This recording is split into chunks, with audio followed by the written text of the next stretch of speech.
Hi welcome to my YouTube channel TechGene. पिछली video में हमने देखा था कि किस तरह से हम रिडक्स टूलकिट में एपीआई कॉलिंग कर सकते हैं, क्रिएट एसिंथन क्या होता है, कैसे इसको यूज़ कर सकते हैं, इसके साथ साथ एपीआई के डेटा को कैसे रिडक्स टूलकिट स्टोर में स्टोर करवा सकते हो, कैसे वहाँ से गेट करके अपने नेक्स्ट.जेएस के यूआई पर शो करवा सकते हो। ये सारी चीज़ें हमने पिछली वीडियो में कवर करनी थी। अगर आप लोगों ने अभी तक पिछली वीडियो नहीं देखी है तो काइंडली पिछली वीडियो को ज़रूर देख लेना। ये वीडियो भी बहुत ज़्यादा इंपॉर्टेंट है क्योंकि इस वीडियो में हम कवर करने वाले हैं local storage with Redux toolkit.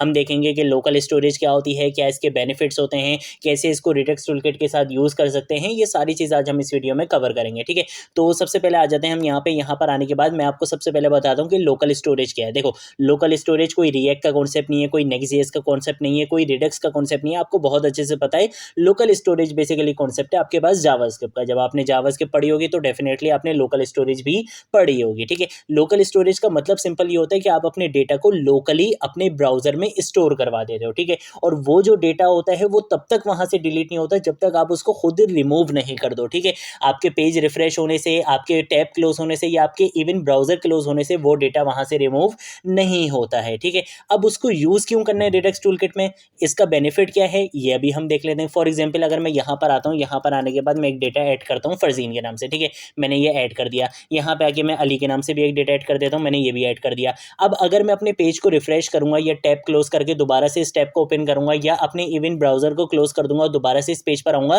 तो मेरा ये जो डेटा है वो यहाँ से रिमूव हो चुका होगा। मैं आपको दिखा भी देता हूँ। अगर आप यहाँ पे आते हो, फॉर एग्जांपल इसको रिफ्रेश करोगे तो देखो मेरा यहाँ से डेटा रिमूव हो चुका है। इसका रीजन क्या है? इसका रीजन ये है कि हमने अपने डेटा को लोकल स्टोरेज में स्टोर नहीं करवाया था। ठीक है, तो ये इसके बेनिफिट्स होते हैं। हर जगह पर आप लोकल स्टोरेज को यूज नहीं करते, आप सिर्फ लोकल स्टोरेज को वहां पे यूज करोगे जहां पर आप अपने डेटा को स्टोर करवाना चाहते हो परमानेंटली, कि आपके पेज के रिफ्रेश होने से या टैब क्लोज होने से या आपके ब्राउजर क्लोज होने से वो डेटा वहां से रिमूव नहीं होना चाहिए। तो वहां पर आप सिर्फ क्या यूज करते हो? लोकल स्टोरेज का यूज करते हो। बहुत सारे स्टूडेंट्स रिडक्स में और लोकल स्टोरेज में कंफ्यूज हो जाते हैं। देखो, लोकल स्टोरेज क्या होता है बेसिकली कि आपको एक लोकली स्टोरेज मिल जाती है, वहां पे आप अपना डेटा स्टोर करवा सकते हो। ठीक है, रिडक्स क्या होता है? रिडक्स आपके पास एक स्टेट मैनेजमेंट लाइब्रेरी है जिसका यूज करते हुए आप कंपोनेंट्स में अपने डेटा को इजीली सेंड करवा सकते हो। ठीक है, आपको प्रॉप डीलिंग नहीं करनी पड़ी है। ये सारी चीज हम पहले भी डिस्कस कर चुके हैं। ठीक है, तो आप रिडक्स में और लोकल स्टोरेज में कंफ्यूज नहीं होना। रिडक्स और लोकल स्टोरेज को हम आज साथ यूज करने वाले हैं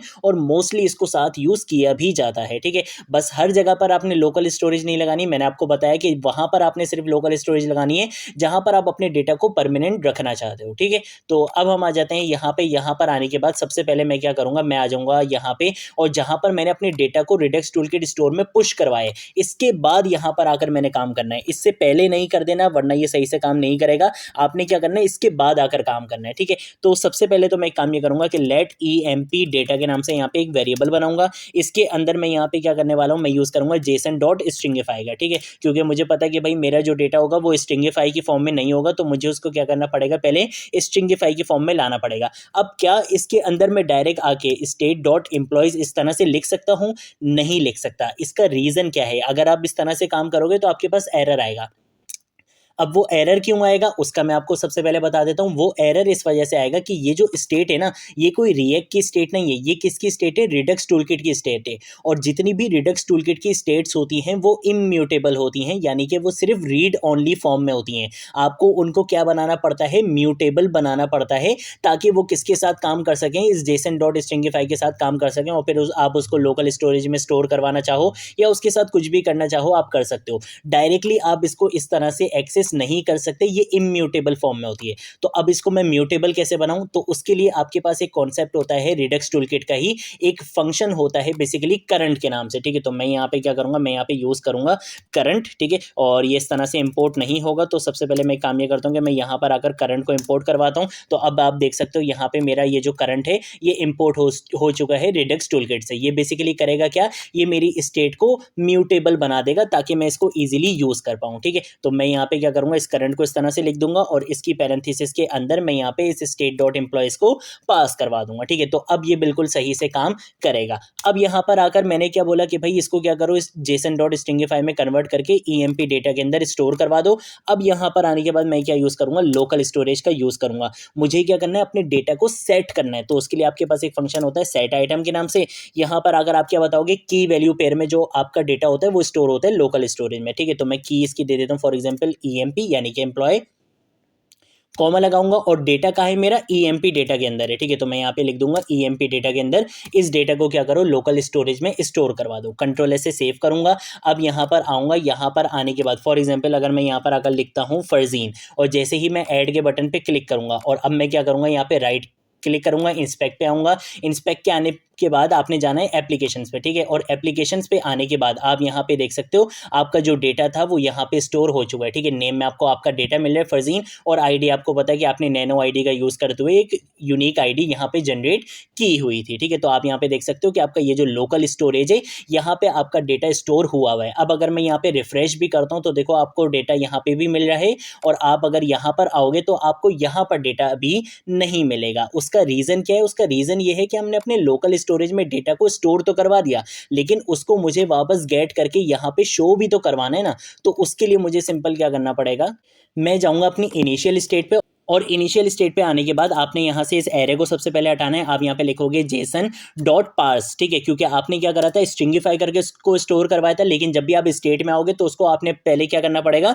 पार्स करना पड़ेगा, ठीक है। पार्स के अंदर मैं यहाँ पे क्या कर दूंगा, local storage dot gate item. अब मुझे क्या करना है, उस आइटम को गेट करना है। क्या की दी थी उसकी, मैंने EMP के नाम से दी थी, ठीक है। आपको पता है कि यहाँ पे जो आपने की दी होगी वही की आपने वहाँ पे भी यूज़ करनी है। तो मैंने बोला कि भाई इस की के अंदर जो भी डेटा है उसको क्या करो, गेट करो और इस एम्प्लॉयज़ के अंदर स्टोर करवा दो, ठीक है। अब मुझे यहाँ पे कंडीशन भी देनी पड़ेगी कि भाई इन केस अगर अभी मेरी लोकल स्टोरेज क्या है, एम्प्टी है, ठीक है। तो मैं यहाँ पे और ऑपरेटर लगाऊंगा और मैं यहाँ पे एम्प्टी एरे दे दूंगा, वरना आपके पास एरर्स आ सकते हैं अगर आपकी लोकल स्टोरेज क्या होगी, एम्प्टी होगी। तो अब कंट्रोल S से सेव करूंगा। अब अगर यहाँ पर आऊंगा, यहाँ पर आने के बाद आप देख सकते हो मेरा डेटा मुझे यहाँ पे शो हो रहा है, ठीक है। अगर मैं अब इसको रिफ्रेश कर दूँ, मैं यहाँ पे टैब क्लोज कर दूँ, मैं ब्राउजर क्लोज कर दूँ, कुछ भी कर दूँ, ये डेटा मेरा यहाँ से नहीं जाने वाला है। तो ये आपके पास बेनिफिट्स होते हैं लोकल स्टोरेज के, ठीक है।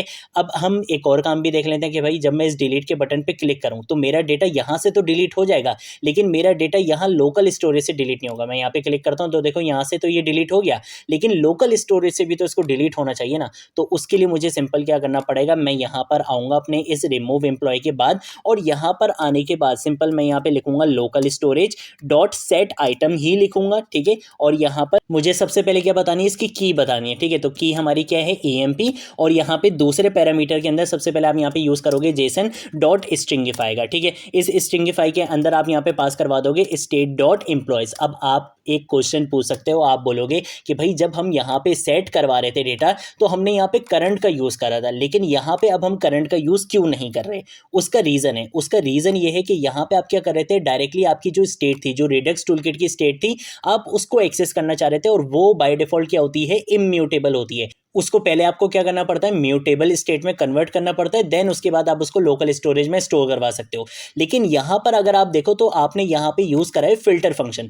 फिल्टर फंक्शन क्या करता है, फिल्टर करने के बाद आपको एक न्यू एरे रिटर्न करता है, और उस एरे के अंदर जो वैल्यूज़ होती हैं वो बेसिकली बाय डिफॉल्ट म्यूटेबल ही होती हैं, इम्यूटेबल नहीं होती। अगर वो इम्यूटेबल होती हैं तो हमें यहाँ पे करंट यूज़ करना पड़ता है, लेकिन यहाँ पे जो डेटा आ रहा है वो ऑलरेडी हमारे पास म्यूटेबल आ रहा है, इसलिए हम यहाँ पे करंट का यूज़ नहीं करेंगे, ठीक है। तो अब अगर मैं यहाँ पे कंट्रोल S से सेव करूंगा, और अब अगर मैं यहाँ पर आता हूँ, यहाँ पर आने के बाद फॉर एग्जांपल अगर मैं एक बार एक काम ये करते हैं कि मैं इसको यहाँ पे रिफ्रेश भी कर देता हूँ, ठीक है। मैंने इसको यहाँ पे रिफ्रेश कर दिया, और अब आप यहाँ पे देख सकते हो फरजीन आ रहा है। जैसे डिलीट के बटन पे क्लिक करूंगा तो देखो अब ये EMP आपके पास क्या आ रहा है, एम्प्टी एरे आ रहा है, यानी कि आपका डेटा यहाँ से भी रिमूव हो चुका है और आपका डेटा आपके UI से भी रिमूव हो चुका है, ठीक है। तो ये आपके पास कॉन्सेप्ट होता है बेसिकली लोकल स्टोरेज का। कुछ बग्स थे हमारी वेब एप्लीकेशन में, उसको हम जरा सॉल्व कर लेते हैं, ठीक है। सबसे पहले तो मैं यहाँ माई स्लाइस में आ जाऊंगा। यहाँ पे आके मैंने क्या करा हुआ था, नैनो आईडी को इस तरह से लिखा हुआ था। नैनो आईडी आपके पास क्या होता है, एक फंक्शन होता है, ठीक है। इसको सबसे पहले कंट्रोल S से सेव कर लेते हैं, इसको सेट कर लेते हैं। देन उसके बाद मैं आ जाता हूँ यहाँ पे अपने डिलीट वाले पेज पे। यहाँ पर आने के बाद हमें क्या करना पड़ता है, एक यूनिक की प्रॉप पास करवाना पड़ता है, ठीक है। तो बेसिकली आप यहाँ पे दो चीज़ें यूज़ कर रहे हो, तो आप यहाँ पे क्या कर सकते हो, उसको यहाँ पे डिव बना सकते हो, और डिव के अंदर मैं यहाँ पे यूनिक की प्रॉप पास करवाऊंगा। यहाँ पे आके मैं लिख दूंगा आइटम डॉट ID। तो अब जितने भी हमारे पास एरर्स वगैरह आ रहे थे, जो भी वार्निंग्स वगैरह आ रही थी, वो अब कुछ भी हमारे पास यहाँ पर नहीं आएंगी। ठीक है। तो मैं इसको यहाँ पे सेव कर लेता हूँ। यहाँ पर आ जाते हैं। यहाँ पर आने के बाद फॉर एग्जांपल अगर मैं यहाँ पर अगर लिखता हूँ फरजीन लिखता हूँ और यहाँ पे ऐड के बटन पे क्लिक करूँगा, देन मैं यहाँ पे अली लिखता हूँ, ऐड के बटन पे क्लिक करूँगा, तो आप यहाँ पे देख सकते हो फरजीन भी ऐड हो चुका है और अली भी ऐड हो चुका है। ठीक है, फरजीन 2 बार ऐड हो गया। चलो इसको एक बार यहाँ पे रिमूव कर देते हैं। तो अब देखो फरजीन और अली यहाँ पे आ चुके हैं। यहाँ पे भी आप देख सकते हो फरजीन भी आ रहा है और यहाँ पे ये जो दूसरी आईडी आ रही है वो अली की आ रही है। ठीक है, अब फॉर एग्जाम्पल अगर मैं डिलीट वाले पेज पे जाता हूँ, मैं यहाँ पे आ जाता हूँ, यहाँ पे आके मैं इस अली को डिलीट करना चाहता हूँ, अली डिलीट हो गया। अब सिर्फ क्या बचा है, देखो लोकल स्टोरेज में भी फरजीन बचा और यूआई पे भी मुझे फरजीन ही दिख रहा है। ठीक है, यहाँ पे भी देखो सिर्फ फरजीन है और मैं चाहूँ तो मैं इसको भी यहाँ से डिलीट कर सकता हूँ। तो ये बेसिकली हमारे पास कॉन्सेप्ट होता है लोकल स्टोरेज का। ये हमारी लास्ट वीडियो थी रिडक्स टूलकिट से रिलेटेड। अगर आप कोई और कॉन्सेप्ट कवर करवाना चाहते हो तो आप नीचे कॉमेंट सेक्शन में मुझे उस टॉपिक का नाम बता देना, मैं फिर उस पर भी वीडियो बना दूंगा। अब आने वाले टाइम में हम क्या करने वाले हैं, Next.js का यूज़ करते हुए प्रोजेक्ट्स बनाने वाले हैं और बहुत अमेजिंग प्रोजेक्ट्स होंगे। ठीक है, इंशाल्लाह हम नेक्स्ट वीक से Next.js के प्रोजेक्ट्स को स्टार्ट कर देंगे। ठीक है, और बहुत अमेजिंग प्रोजेक्ट्स बनाएंगे। तो आज की वीडियो के लिए इतना ही। अगर कोई चीज़ नहीं समझ आई नीचे कॉमेंट सेक्शन में पूछ लेना, सोशल मीडिया अकाउंट्स पर पूछ लेना, मैं ज़रूर आप लोगों को रिस्पॉन्ड करूँगा। अब हम मिलेंगे नेक्स्ट वीडियो में नेक्स्ट टॉपिक के साथ। तब तक के लिए बाय बाय।